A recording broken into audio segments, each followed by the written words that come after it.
coverage. So we welcome in our 1320 Kings insider and creator of the Kings Beat, man, James Ham. James, what's happening, my brother? What's going on, guys? What's going on, James? How you doing, man? I'm good. Just getting ready for the final countdown. Dun, dun, dun, dun, dun, dun, dun, dun. We're back to the familiar place of Kings basketball, Kings season. Final countdown to the season that will certainly end when the schedule ends. Yeah. I don't think they got any help today from the NBA. It's definitely going to end on April 12th or 13th, whatever that date is. I would assume. I don't think there's any way that this thing turns around at this point, but stranger things have happened. So you're not feeling the call to suspend Demontas Sabonis? No, I shouldn't say you're not feeling it. Do you think that it was fair? Well, look, I think it's fair if everyone's called the same way. If across the league, if you touch an official, you get a 1-game suspension. That's fine. But I don't have to go back a week to find Julius Randle trying to accost another player, and in doing so, grab an official and throw him out of the way. Oh, you and Kenny went to the same school of describing this clip. He did throw him. He does. He did not throw that man. He shoves him out of the way, and so he can go get in another altercation with somebody else. And here's the point I'll make, because Chris Paul did something similar. Chris Paul did a classic Chris Paul, oops, I ran into you, and gave you a forearm shimmy. But again, Chris Paul has yet to get a fine or a suspension for making contact with an official. That could come when he comes back from injury because he got hurt during that play, if I'm not mistaken. But he hasn't played since. That's right. But here's the problem that I have. It's that Julius Randle clearly, it's not apples to apples, but it's really, really close. And I went to go check on Randle's suspension, and I put in the wrong dollar amount. And you know why I put in the wrong dollar amount? Because there were 5 different Julius Randle fines in my email box, because that guy's been fined $25,000 twice, $15,000 twice, $50,000 once in the last year. Good. And what was he fined $50,000 for? It was for making contact with an official. Oh. Yeah, so he got a $50,000 fine, but he'd also had 2 25s and 2 15s. And so my point is that this was Demontas Sabonis' first time ever getting ejected from a game. So where are we, what are we doing here? Demontas Sabonis is going to lose so much more money in one, because he loses a game check for this. I mean, that's going to be 6 figures. Yeah. So, I don't get it. I think the Kings have a total beef with the league on this. I think they can show at least 2 clips in the last month where other players have done something similar, have made contact with the official, whether it's intentional or not. And so if I'm the Kings, I think you do have a good gripe here. And I think the biggest thing is you're standing up for Sabonis in a very specific way. And you're showing him that he's your guy. And I like that part of it too. So anyway, that's just. So in your opinion, that was the reason for the odd press release of, no, we disagree with this decision. It's a complete recruiting process right now, right? Well, yeah, but I think you do need to show somebody that you got their back. Look, if Sabonis hasn't, in the last couple of games, figured out that things are different when you're in Sacramento, then, it's part of it. When you're in Sacramento, you score 44 points, only take 4 3-point attempts, and only get to the foul line 6 times, even though almost all of your baskets came in the key. That's just not right, And if we go back to that, the 44-point outburst from De'Aaron Fox, we get the last 2-minute report. It's just the biggest slap to the face. Oh, you're right. We missed a call there in the last 2 minutes. It's okay, but how about you last 2-minute report? You go retro and you give us the other 5 or 6 miss calls against Fox that night that should have been called. And So I think there is a level of respect that the Kings don't get, and you don't want that. As much as you're trying to recruit Sabonis, you don't want that part as the why you don't want to be here. You know, you've got to start putting your foot down. The other thing I'll say is it kind of the Pete D'Alessandro era, like they made like mixtapes and sent them to the league all the time. Like if you guys remember, there was the really weird inbounds play where I think it was Ryan Hollins was guarding the inbounds against game, right? the Memphis Grizzlies, Wow. and it touched his finger on the way on the inbounds, and there was only like 0.4 left, and was it OJ Mayo who caught it and clearly took more than 0.4 to release and made a circus shot, and they beat the Kings at the buzzer, and the Kings did everything in their power outside of like literally boycotting the league to get that call overturned. And so it kind of feels like that a little bit, where you're trying to gain respect from the league in a very specific way. Do the Kings, do they feel like they're being disrespected by the league? Oh, totally. They totally do. I mean, go back to the Harrison Barnes play where Harrison Barnes had the and one, and it was against his team, right? It was against the Denver Nuggets, if I'm not mistaken, where he should have had an and one in the final seconds, and they took the points off the board and went the other way with it. And it was like, okay, just because, I mean, he got bellied right out of bounds. Right. And no call, and not only no call, but like they took a call back. And to me, like they are being disrespected, and you can see. I mean, if Harrison Barnes is going to complain to the media about the officiating in a game, then you know that there's an issue, and we are really seeing it play out here in the last half of the season. I think early in the season, like De'Aaron Fox couldn't get the line at all. And they kept saying, "Oh, it's the unnatural move." It's like, well, Fox doesn't do the unnatural move. Right. Yeah, that was strictly That's an excuse. That's become such a bad excuse this year. The unnatural Yeah. move. The unnatural. Everybody knew what it was. Like James Harden was the master of it. Like And Trae Young. Yeah. Trey was really good at it too. Yeah. Like that's what they were talking about. Now they just bottle like it's because of the unnatural move. Like, no, wait, no, that's not the intention of that rule at all. Yeah. At the beginning of every season, they do their points of emphasis, and they usually last about 3 to 4 weeks. And that's what we see all the time. And honestly, I think it's part of what took Fox a little bit out of his rhythm early. He was just like, how am I getting beat down and not getting any foul calls at all? I think he was completely caught off guard by that. But at the same time, there were other attributing factors there as well. Why, in your opinion, why is that? Like, because I don't think there's like a conspiracy or anything against the Kings or anybody in the league, right? But why wouldn't the Kings get the same amount of respect on a call that, Dallas would get? Or are the NBA officials just like, it's the Kings. Harrison Barnes probably charged anyway because the Kings don't do anything right. Like that can't be going through their head, right? Like why wouldn't they get the same amount of respect as anybody else in this league? Well, it's a star league, and if I'm not mistaken, the foul would have on Jokic that they got pulled back. That was his 6th. Yeah. I mean, it is. It's a star league. Yeah. They take care of their stars, and if you don't have stars, then you have a problem. And if you can't get your players to be stars, then you're going to have a problem. And, again, the officiating can be a part of that. There's at least 2 or 3 fouls that De'Aaron Fox should get every single game. And, even if he's only hitting 75% like he is this season, that's still like going to equate to, if it's 3 or 4 shots, that's 2 or 3 shots on his points per game.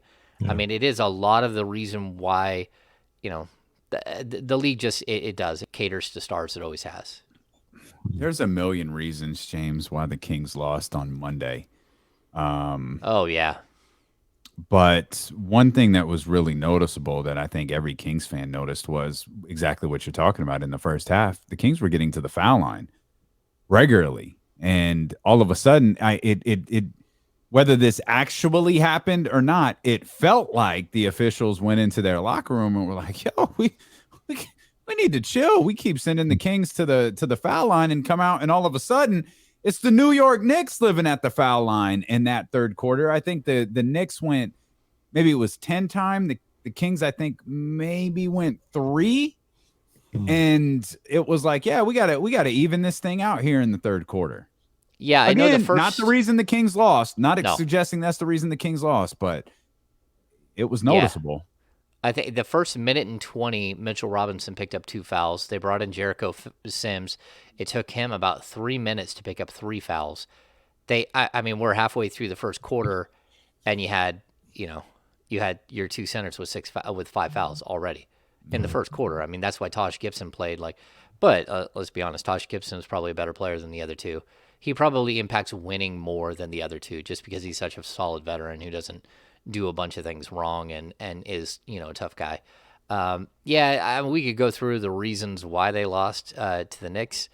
That was realistic. You let a team get on a heater, and once they started hitting, there's nothing you can do. Like bad shooters started raining down 6 threes. I mean, it just got out of control so quickly, and that happens. Shooting is contagious, and when you're a bad defensive team, it does become sort of like a self-fulfilling prophecy that, bad defensive teams, the opponent comes in knowing that they can get their shots, and then they come in with confidence and they start hitting shots. And once that starts to snowball, then you're in trouble. And that's what happened to the Kings. There was nothing they could do to slow that thing down.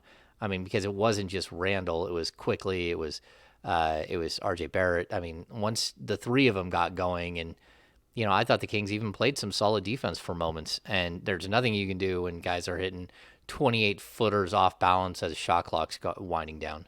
James, we talked about it yesterday. Knicks shot 70% in the second half, 61% from beyond the arc, 78% in the fourth quarter.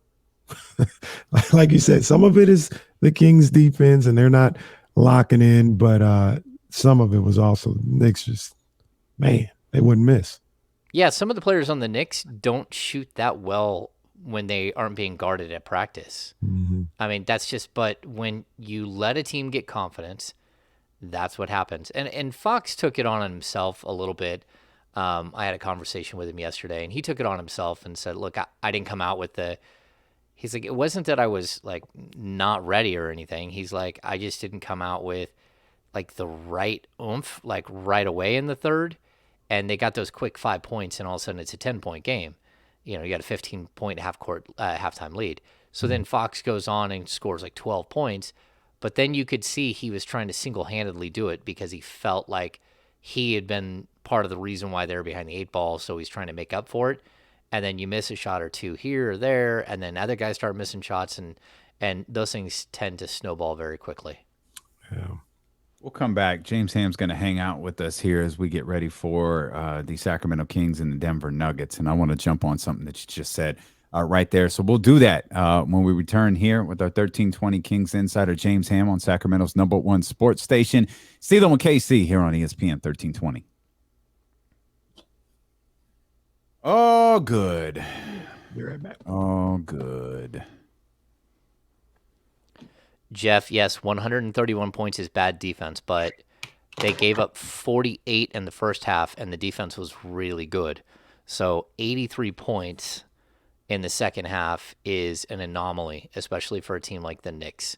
Sometimes a team just hits everything, and there's nothing you can do. Deuce had a stat that made me laugh. He said, where are the Knicks?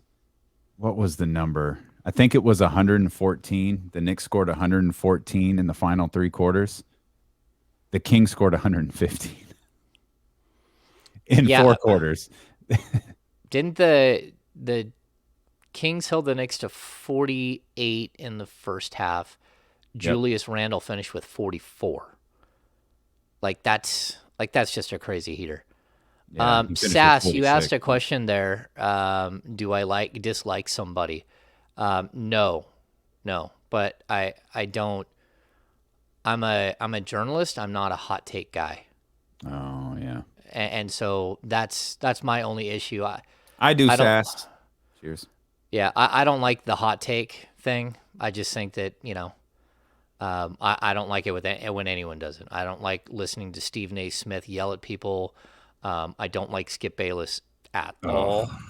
Colin person. Cowherd, not only does he say the wrong things, but he repeats them every 12 minutes. Yep. Just to me, it's just like The hot thing take offensive, stuff. like hot takes or whatever. The thing that's offensive about Colin Cowherd is he's just wrong. Like it's not his opinion that's wrong. Like his information is regularly wrong. And that's the Yeah. stuff. That's why like I stopped listening to him. Like I'll never forget the day I stopped listening to Colin Cowherd. I remember listening to him like you're full of shit. Like you literally just made this up. Yeah. I can't. He's one of the few dudes. It's like him and Skip Bayless are the two. Can't. Yeah. Yeah. Well, and I mean, I feel like that's what we have going on right now here in Sacramento, where all of a sudden you're having some people have hot takes, trying to drum up some Gotta get interest. attention somehow. Yeah, how I handle that situation? I show up to work every single day. That's what I do. Do you think I wanted to be at practice yesterday in the middle of the day after not leaving the arena till 11:30 at night and driving home an hour and getting back in my car and having to be there literally like 12 hours later? No, but the job is to show up every day and to do your job and to be good at what you do, and that's what my job is. It's not to make up hot takes, and it's to show up. Not to argue with a player's fiance over social media, not realizing that you're arguing with the player's fiance on social media. Yeah. Well, like there's a lot more to all of that. So like I don't want to get into, and I don't have like a beef. Doesn't matter. Yeah, I don't have a beef, but but I can tell you that there's media and then there's non-media, and that's not media. So, like, that's not me calling someone out. That's me explaining that, like, people who show up every day and are there at the arena, that go to every game and cover every game, that's media. And I think there's a big thing that some players don't understand, that there's a difference between media and social media. There's also a difference between media and, other things that are out there. And yeah.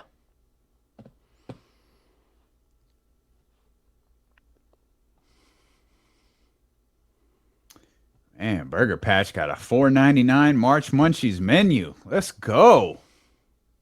That's better than Kenny's 4x4 right there. I could go get a shake. It's a good call. It's a good call. Nice. Bud, some tender. I wish I didn't live so far from Burger. Phil Horn, if you're listening, Roseville.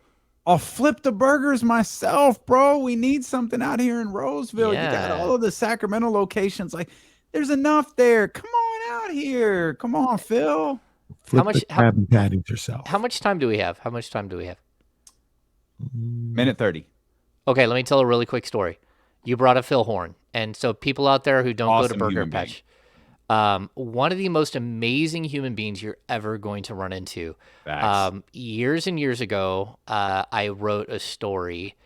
Phil Horn's wife needed a kidney transplant. Phil Horn magically was a match. He went under the knife and gave his own wife his kidney. That's what kind of human being Phil Horn is.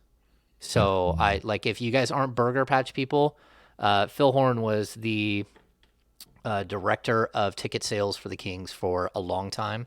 And the story about that is awesome. Of him becoming, About how he did that. yeah, That whole story, like like every story Phil has is awesome. yeah. No, he's an amazing human being. Yeah, he's absolutely spectacular. So support them because they're good people. The reason And I Burger did that. Patch, I see some of y'all mention it. The reason Burger Patch is expensive is because they're not serving you trash. That's the reason. I know it's supposed to be like plant-based fast food, but it's not trash. It's not stuff that you can go buy $1 by the pound. Like Yeah. it's higher quality food, so it's more Even expensive. trash is You're expensive at this point. you're, Like, you're everybody. right. It is expensive, but there's a reason that it's expensive. We're coming Yeah. back.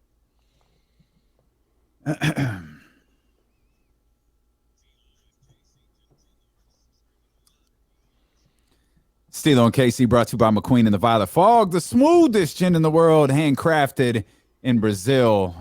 Might need some McQueen. Yeah, I just wanted to bring the end of that commercial conversation on the stream to the air real quick. Mhm. Even trash is expensive. Like, trust me, and I would be, guilty of eating trash every now and then. And I'm like, I'm never doing this again. I thought this was supposed to be cheaper than eating healthier. No, it's all expensive right now. So you might as well just eat healthy. I totally agree. I mean, McDonald's is so expensive. They're out of Like, control.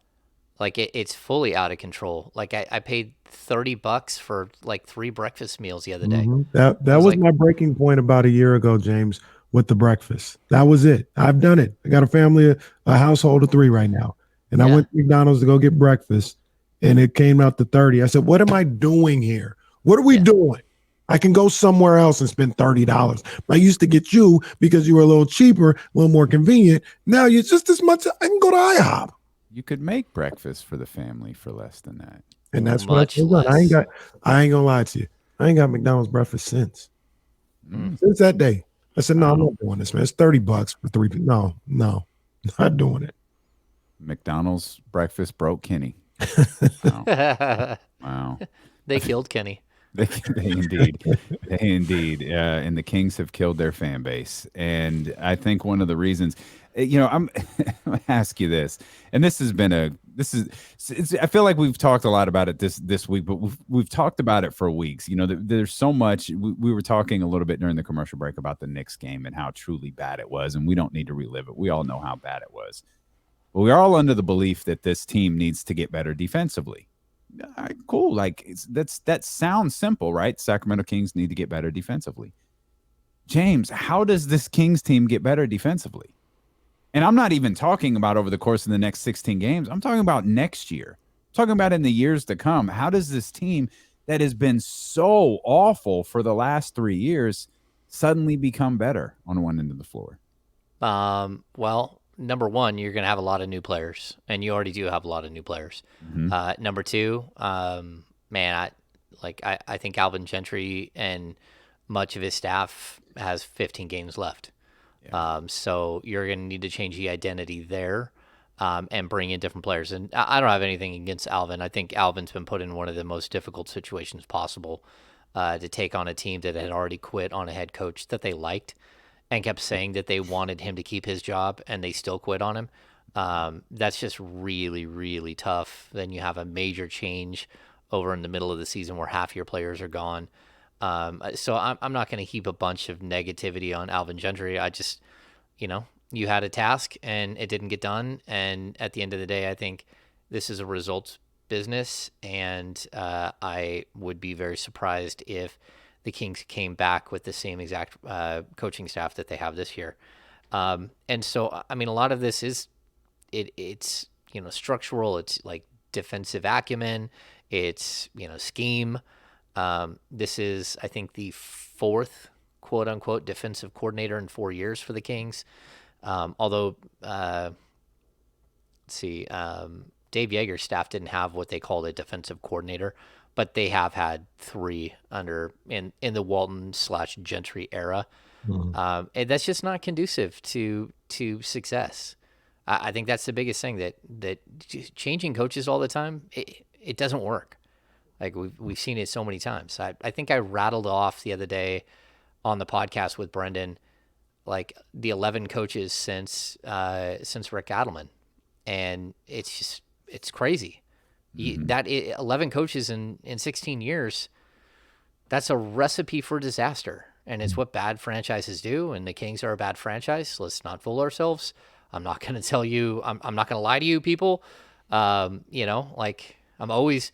I try to be intellectually honest with you, and I'm not gonna like try to pull the wool over your eyes here and say something different. this is a mess, and you lose 16 consecutive seasons because of instability, and everyone wants consistency, right? That's the word, the buzzy word of the year for this team. Well, there is no consistency with coaches, with players, with ideas. There's no consistency at all, and that this is what you get when you continuously change things all the time. And to say that, I still think more changes are coming. Like, I don't think we're done with changes, but I do think that Monty McNair, in my opinion, a lot of people disagree with me. When you make that Sabonis move, I think that bought him the right to hire his own coach. And if that's Alvin Gentry, that's fine. If that's who he thinks is the right coach to carry this team forward, then he'll be judged on that at the appropriate time. Mm-hmm. But I do think he's earned the right to be able to hire his own coach, Alvin or anyone else. I'm still tripping off the notion, the concept, the reality that these guys quit on a coach that they liked and wanted to keep their job. That's just, come on, man. That might be a first in NBA history. No, we like him. We don't want him fired. He's not the problem. And they clearly just did not lock in. We ain't listening to him. We just said we liked him. Every one of them, like every single game, though, like, again, like Brendan and I have these conversations on the pod. This season has been like PhD level craziness. Like, in order to go through this season and be part of the media, like, you're sitting here trying to figure out, like, this is not, like, it's not high school, like, basketball 101 or like lower division college course or upper division college. This isn't even a master's course. This is flat out PhD course. That you're sitting here watching things that don't happen, that are just like, they don't make any sense. And you're asking questions to a coach that is a dead man walking, and Luke Walton, without any questions. Everyone in the room knows he's a dead man walking. And like, how do you write the stories every single day about his players having his back and all this? How do you ask questions when it's not him? It's not you. It's them. It's them. It's them who won't step up. And so this has been like a really, really interesting season to be on the beat. And it's so much different than almost any other season, just because I've said it so many times. This team should not have been this bad. They didn't have to be good, but they didn't have to be this bad. I mean, this group might not win 30 games. That's such a shame. That's a slogan. Sacramento King. I can see it outside the Golden One Center. The Sacramento Kings. They didn't have to be this bad. Yep. I need to put that on a T-shirt. Sacramento Kings. That's such a shame. Yeah. These new shirts will inevitably wind up on the kingsbeat.com or DeloandKC.com. Take a look. Well, let's stick with that for a minute. How did we get here? Like, how did it get this bad? Like, how did things fall apart this way to where they, even if they underperformed a little, they absolutely underperformed what most of us thought they were going to do this year. Yeah, I think it comes down to like so many combinations of issues. We've talked about it here again. Like, I'll tell everybody, like, the Kings could have made the playoffs, in 2015. They could have made it in 2019. There all of these near misses that this franchise has had, where just bad things happen.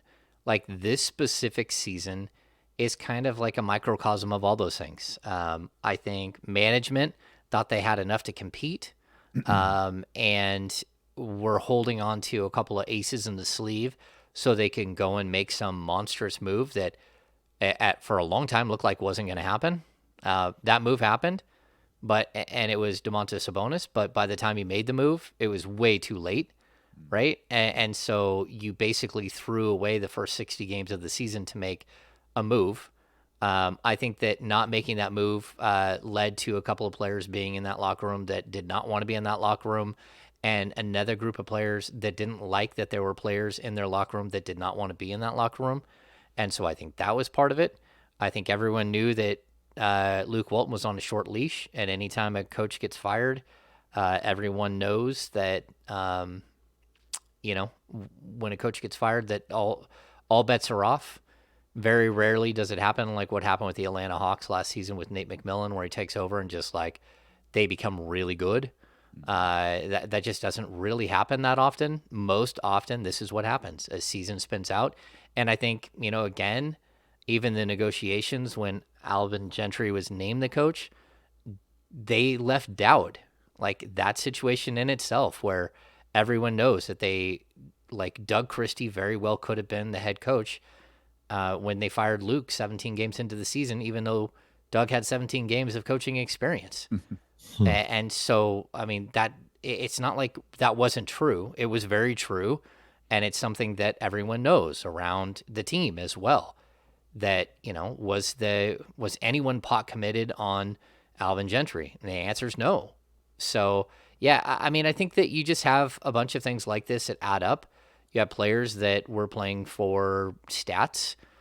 You had a player in De'Aaron Fox, who didn't come in with the right mental mindset to be fully successful, and struggled coming out of the gate, and then started to really take on those struggles. He started to wear those struggles like really badly. And so, I mean, that's how it's never just one thing. It's never just one person. But it usually is an idea that goes astray, and this team, again, they walked into the season with 5 centers. They still have 5 centers. They didn't have a small forward outside of Harrison Barnes, and, they didn't really have a starting level 3 or 4 outside of Harrison Barnes. And you walk into the season with holes all over the place, and I don't think anyone thought that the holes would be this bad, but they ended up being that bad. Speaking of some of the holes that they have on this team, I'm of the belief that they need a 4-man and they need a shooting guard, this offseason. Damien asked me the question earlier, and I'll ask you the same question. If you had to choose, which one would you replace? If you could only replace one this offseason, would it be a starting level 4 or a starting level shooting guard? I said shooting guard, but what you think? I'm gonna say 4, because it's my belief and plenty of others around the league that if you don't have a stretch 4, you can't win at the NBA level in today's NBA. Like, look at good teams. Good teams have really, really strong stretch 4s, and guys who can shoot the ball, guys who can space the floor from that 4 position. I think that the Kings have like a group of shooting guards that aren't underperforming for sure. But again, when you throw Terrence Davis back in the mix, and you probably will have Dante DiVincenzo back, Davion Mitchell will be back. Even Justin Holiday is one guy that we know is under contract there, that should be back or could be back. Like, you have pieces there. Are they good enough? I don't know. Like, certainly they aren't playing as well as they should right now. And we had a conversation with both Dante DiVincenzo and Justin Holiday at practice yesterday. And Justin Holiday was very clear. He said, we're getting very good 3-point looks. He said, we're not hitting them. And more specifically, I am not hitting them. And I was like, okay. He's like, yeah, I will take accountability. I am not hitting my shots. Of course, he was 2 for 15 over his last 2 games, and it's not really breaking news. It's not like he can lie about it and go, I'm making them. I don't know what the box score says. Yeah. No, but it's also not that he could have said, well, I need to get better looks, or he could have put some of the blame, shifted some of the blame. He did not. Also, really interesting conversation between both of those guys. I asked both of them how difficult it's been to like find a niche like in the season. And Justin Holiday said it isn't that difficult for him because he's moved around. He's bounced around from one team to the next. This wasn't the first time he'd been traded at the deadline or like had a midseason shakeup. So he kind of knows what to expect in these situations. He just like clearly says he hasn't shot well. And then when you get to Dante DiVincenzo, he's like, yeah, not only was that the first time he's ever been traded, but he's coming off 6 months of ankle surgery, had only played like 17 games for the Bucks, was already fighting to not only get back in rhythm, but to find his niche with the Bucks, and then he gets traded. Now he's trying to find his niche here, and he was really honest. He said, the only thing I can control is my energy and my effort, and I'm going to bring everything I have all day long and hope that I finally find my rhythm and get back to the player that I know I can be. So yeah, I think that like that shooting guard position, I agree, it needs to be addressed, and they have a real issue because again, they have Terrence Davis, Justin's already under contract. You don't know how good Dante's going to be, but if you come back with like those three players right there and they aren't good enough and you're spending a bunch of money on that position, that's not great. That's not a good thing. But I do think that the biggest need for me is a stretch four. And then, let's not forget that Harrison Barnes is under contract for next season. Like, you need a long-term answer at the three as well. And so you're going to have to, if that's Harrison, that's fine. Lock him up, give him an extension if he'll take one. But they still are looking at the potential for a major hole there in the next offseason, or even at the deadline, or they could do all kinds of things this offseason.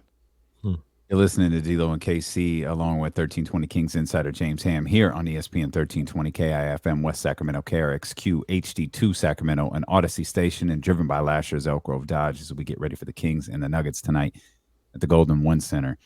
Let's stick with those two guards there for a minute. You talked about Justin Holiday and Dante DiVincenzo. We've seen Alvin Gentry tinker with the lineup quite a bit throughout the season, but he seems to have stopped, despite the fact that Justin Holiday continues to miss shots. And Dante DiVincenzo, he says, provides a great spark off the bench. Why has he not made a change there? Why has he not continued to tinker with the 2 and 4 spot? Maybe not so much the 4 spot. I don't know what you could do with it, but the 2, there's several options there that he just doesn't seem to touch.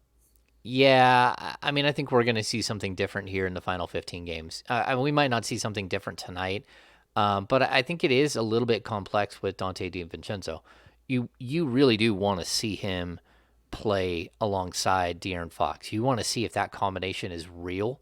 At least for my book, that I want to see that. I want to know if they could be a starting backcourt, and I don't know the answer to that because they're not playing enough. That is the closing lineup, and I don't know if you guys have seen the stats. Someone floated the stats out there, one of the Kings fans, about Dante DiVincenzo as a catch and shoot 3-point shooter versus off the dribble. And it's something like 48% as a catch and shoot guy and 11% off the dribble, and just with the Kings. And it's a super small sample size, but he needs to play off the ball a lot, in my opinion. And then every once in a while he can do his cut to the basket thing, or his break down the defense and feed somebody. Like, he does have a really nice skill set, but I like him as a catch and shoot shooter, and then as a defensive disruptor. That's what I kind of feel. And as a rebounding phenom. Those are things that I think he can bring to the table. At some point, you have to give it a shot, in my opinion. I cannot imagine going through the end of this season without having him start, at least 8 to 10 games. But the other problem that you have, if you're the Kings, is he's a restricted free agent at the end of the year. And how much ammunition do you want to give a player and his agent coming into contract negotiations this summer? You control the value of Dante DiVincenzo at this point. So far this season, it's not been good. And he had some good moments last season, but like, if you feed him and all of a sudden he becomes a $12 or $13 million player in the final 15 games, and we all know that can actually happen. I don't subscribe to the Ike Diagu final 2 games scoring 60 points like method here, where you got to pay a guy then. But certainly in the final 15 games, if you put him next to Fox and all of a sudden they look like, just it's just kismet and they just make so much sense together, then you're going to have to pay him more. And that, I mean, if you're the Kings, you're looking at it almost the same way you looked at Marvin Bagley and the, if he got to 42 starts, he hits the starter criteria. You have the ability to control some of the value of Mr. DiVincenzo, of the big ragu. Well, we like call him Off-White here. Off-White. I know you guys call him. I did not ask him if he's okay. I know with you Off-White. didn't. I know you didn't. Okay. That's okay. I didn't even do it off the record. It's okay. That feels like ginger on ginger crime. I don't know that I can ask him. I don't know. It's Yeah. fun. It's off night, off white. Like Because it's. then you guys are gonna call me like bleach white, and I don't Oh, know. that's not true.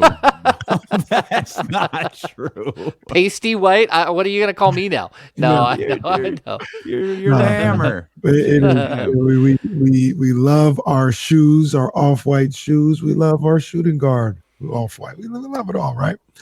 Um, you were talking about like the four having a stretch four and things of that nature, and I I don't know. I was kind of looking at Justin Holiday, um, and just looking back in his career and maybe some of the places he played.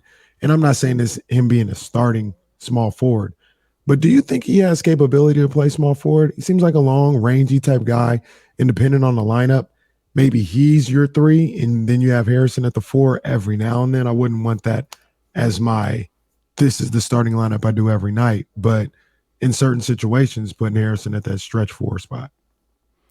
Yeah, I definitely think that like both he and DiVincenzo have that length and athleticism that could in the modern NBA play a 2-3, like a true natural wing Mhm. position. It's not going to work when you got, when you're going up against Kevin Durant or even like a Michael Nothing works Porter against Kevin Jr. Durant.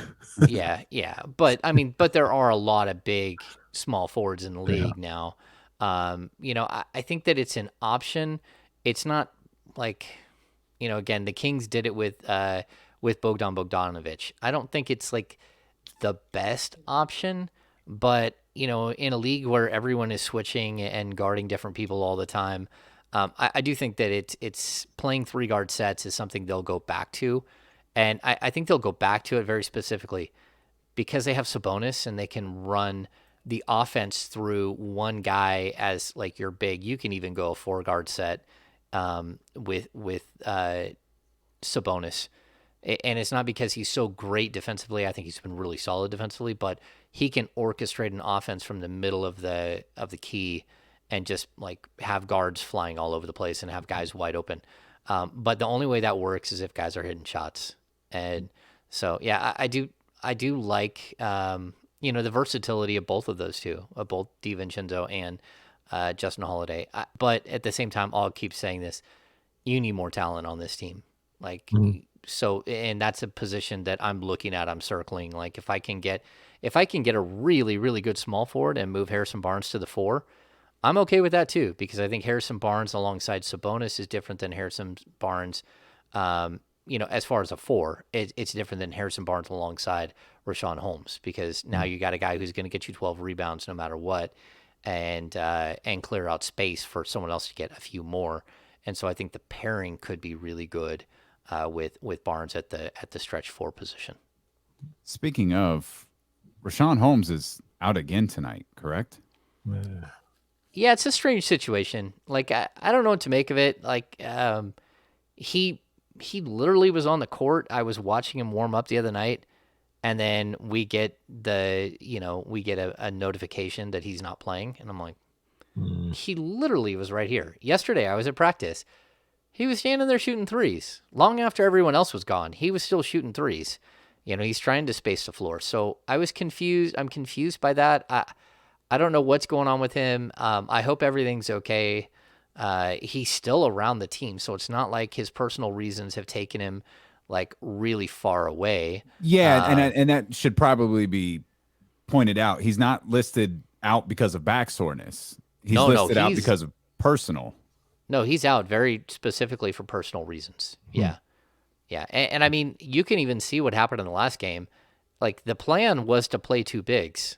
There's no question Hmm. about that. And all Yeah. of a sudden, Damian Jones is playing alongside. They were going to test it out. It's what they did in walkthrough. And when Holmes wasn't ready to go, it was a switcheroo. And that was not known all day long. I know for a fact it was a last minute scratch. Like it was, oh, wait, what? Like, okay, he's out for personal reasons. And that wasn't my reaction. That was other people within the organization's reaction. Like, oh, okay, we didn't know that. I hope he's all right, man. Yeah. That's just a weird. It's weird. It's a tough situation. But at the end of the day, Sure. like the Kings are probably doing it. Like the best thing might be to just sit him down the rest of the season. And it's because look, he doesn't fit. You know he's not going to look better. Could you use him tonight? Yeah, Sabonis isn't playing. You could use Rashawn Holmes and put him in the starting lineup and have him play 30-something minutes and probably, have it like at least be competitive. But, now we're going to see what Alex Len and what Damian Jones have against. I mean, they need to bring up Nemias Queta as well, because you're not just talking about the Joker. You're talking about the Joker, and you're talking about the big boy, Marcus Cousins, coming back in the building. Like, you only got 6 fouls. Harrison Barnes better put a mouthpiece in and get ready to go play some center for part of the night and take a few in the chops, because this could get ugly real quick. Were you surprised that the stat or the number that this is only Boogie's second game back here in Sacramento? Feels like, what was that, 5 years ago? And I know he's been injured again. But man, only his second game back here in Sacramento. I thought that was a little surprising. It's really surprising because I know I've been in LA when he was there, so I saw him, said hello to him. In Golden State, same thing. So I've seen him more times. It makes me feel like that number is off somehow, and I know it's not. But I remember him being in the hallway at Golden One and going over and saying hi. He, again, I covered him for 6.5 years. I think he's a good dude. And I may be extremely honest about him here or on the podcast, and people think I don't like him, but that's not the case. I do like DeMarcus Cousins.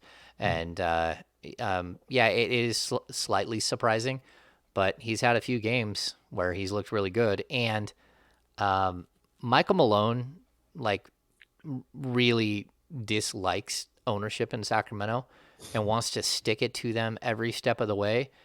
I wouldn't be shocked if Jokic had a really, really quiet night of playing 20 minutes while DeMarcus Cousins just grabbed the Kings by the ankles and went full Hulk and smashed them all over the court, just to do that to the Kings. Apologies to the Odyssey and radio audience, but James, if you were a real one, when you saw DeMarcus Cousins today, you do this. Oh yeah, maybe I will.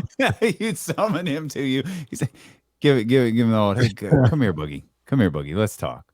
Every time I get a big hug from DeMarcus every time I see him. I do. I mean, anytime you see players, you have to understand how much we're around these guys. I mean, some of these, like Rudy Gay, I was around him 150 days a year. Mm-hmm. A lot. You're around these guys a lot. So when you see these guys, you miss them, I explained it. It's very strange. It's very similar to when you're in school and all of a sudden you show up on a Monday and someone moved away over the weekend. You're like, wait, they're gone and we don't get to see them anymore. Yeah. And then when you do get to see them, you definitely, you have a moment with them because you just check in, see how they're doing, see how life is, all that stuff. Yeah. It's very normal human interaction in the NBA, essentially, is what you're saying. It is normal. It's abnormal because of who they are and who you are and what, the fact that I have to write about him all the time and I have to talk about him all the time on television and on podcasts. But, it's still you build a relationship with these guys. They aren't your friends, but they're also more than acquaintances. Yeah. Hey, James, this Beck buying Chelsea situation. What do you know about that? What do you think about that? How real do you think it is? I haven't dug in and really got into it. I think it would be a good thing, especially if he decided to let someone else get a try here. What he took over the team in 2013, is that what we're saying? So we're talking about 9 years with no playoffs, and when you got scoreboard and more missed playoff seasons than the Maloofs, then things are not good. And so that puts him at 9 and them at 7 here on the backside. That's if that happened, it might be a positive. If he tried to manage both, there's no way you can do that. So there's no way you can manage a team there and manage a team here, and it'd be more like flying in and being part of stuff. The one thing I will say about Vivek is even in the darkest of dark times when things have gone horribly wrong and everyone is so angry, he still sits there at half court and he takes it, and he is the biggest fan for his team. And I know that sounds strange, but there's a certain amount of respect that goes into that, because I've told you guys, like, when I hit Francisco Garcia in the face with a basketball, you got to show up the next day.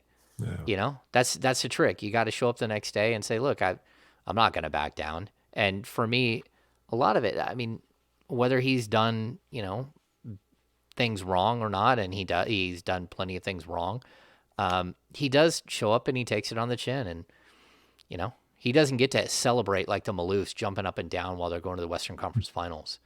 He hasn't got that moment, and that's hard to sit there and be part of so much losing.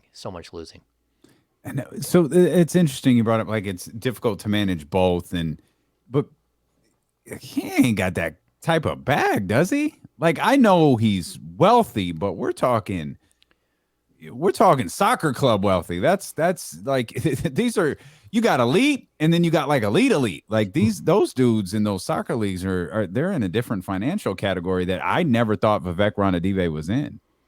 You're probably right, but the Kings' valuation is up over $2 billion now, or right around $2 billion, and so he's done well with his investment stuff and all of the other things that he does. He no longer is like the guy at Tibco, so he's cashed out there. I don't know how much money he has. I haven't like poked around to see, but he is really, really smart about investing. Even when they had the thing the other day in Sacramento where they brought in a bunch of people who was there. Ron Artest was there. Baron Davis was there, but it was about like tech stuff and all that. I think both he and one other person that was there, and I can't remember who it was, they committed $20 million each to to fund like specific projects for the groups they're working with, specific tech projects for minorities, or it was something like that. So it's not like the guy doesn't have any money. He's got money. It's just, does he have soccer money? And I don't think, not many people have soccer money. That's like, Right. That's like Next level. oil baron money at this point. But that doesn't mean he can't put together a group of people like here in Sacramento and have, 20 or 30 investors and just be the primary stakeholder, the guy who basically builds an ironclad contract that allows you to be the managing partner. Yeah, we'd have to see. Someone that Tibco sold for 4.3 billion. He did not own all of Tibco at the point that it sold for that much money. So he walked away with a good amount of money, but not that kind of money. Like, I don't think he's not like a 5 or 6 billionaire. Like he's not that rich. So he's definitely, and like, if you follow soccer at all, like their player contracts, it's not, we always hear about the transfer money, but that's not what a player makes. Those players make crazy money. Like I think, wasn't it, Messi was making, like, he almost bankrupted the team he was on and they had to trade him to PSG, which I watched this morning. But it was something like he was making $250 million a year or something. Like it's something crazy. It's money that, yeah, you better have big time money. Well, look here. If he likes soccer so much, why not just save the Republic and get them in the MLS? And then if he wants another team so much, we like to watch basketball in the summer, aka WNBA. There's other things you can do with your money, Vivek, if you want to own other sports teams. I got suggestions. Let your boy KC. I'll push you in the right direction. There you go. In exchange for some courtside seats and some center pitch tickets, like Kenny will give you all the free game you need. Yeah, I like. There's a story with the Republic that I'm not going to get into that I've been told. So maybe that's one of those off the record. Hey, it's March. When's the next one? Oh, so we do have that. So the Kings beat Off the Record with the Kings Beat Part 4, or let's see, no. Off the Record with the Kings Beat Virtual Happy Hour Part 4, infectious disease control. Oh my God. It is scheduled for March 24th. Oh my. From 5:30 to 7:30, starring Scott Moak. Oh, Okay. Which, if you don't know Scott Moak and the infectious disease control story, it's pretty spectacular. Okay. Oh, that's fun. They're never boring names, though. That's for sure. No, I like to extend the name out as long as possible. That's fun. I did enjoy Finding Jerry. I thought that was humorous. Jerry told some great stories on that one. Yep. 24th is a ways away. Let's take a quick peek here. From now until the infectious disease virtual happy hour presented by the Kings Beat. I just changed the name for you there. Yeah, there you go. The Sacramento Kings will play the Nuggets, the Jazz, the Bulls, the Bucks. They'll play the Celtics. They'll play the Suns. They'll also play the Pacers, which I'm sure no one's interested in at all. There's a game, and that's it. That's the lineup. You're doing this happy hour the day after the Pacers game. That's extraordinary of you, my friend. That is absolutely incredible. Well, I like to do them on Thursdays, but the week before is St. Patrick's Day. Yeah, and I'm not. We like a good turnout. Yeah. That's a tough stretch of games leading into that happy hour, man. Yeah, but you know what? The Suns were the Sunday game after the Celtics. Jeez. That's what the happy hour is about, though. It's not about what's happening today. It's about talking about stories of old, digging into some of the great stories of the King. I mean, Scott Moak's had a front row for 2 decades of like what coaches say, what players do, all that stuff. Like he literally sees everything and hears everything. Good stuff. Absolutely. The biggest Kings fans in the world who pay for premium content from the premium journalist who covers the team is not going to want to talk about the game the night before. They're not going to want to talk about the Kings and the Pacers. That is mighty. That is you said you weren't a hot take guy. Hammer, that's a hot take right there, buddy. I mean, James is just going to start that. We might mention Tyrese Halliburton. James is going to start the happy hour. All right, guys, let's take you back to 1996 here and talk about God knows what. Don't let something happen in that game. Like, somebody go off. Oh, man. Well, yeah. That's going to be something, boy. And it's in Indiana, too. It's not here. We'll have to wait for the return. Tyrese Halliburton returns. The way everybody's been talking about Tyrese since the trade, if it's not Tyrese Halliburton returns to Sacramento on Thursday night on TNT, it was all a lie. Hey, that's what Michael Malone will tell you every single time we see Michael Malone. He said, "You would think I was Red Auerbach the way people talk about me in Sacramento." He's like, I was young. I barely won any games. He's like, people just thought people think that Tyrese Halliburton can walk on water. And you just look at Michael Malone and say, Mike, what's that tell you? Like, what does that tell you? You got to get on the road, man. Thanks for hanging out with us. As always, we will see you Friday. No game Friday. We can hang out and man. talk some ball.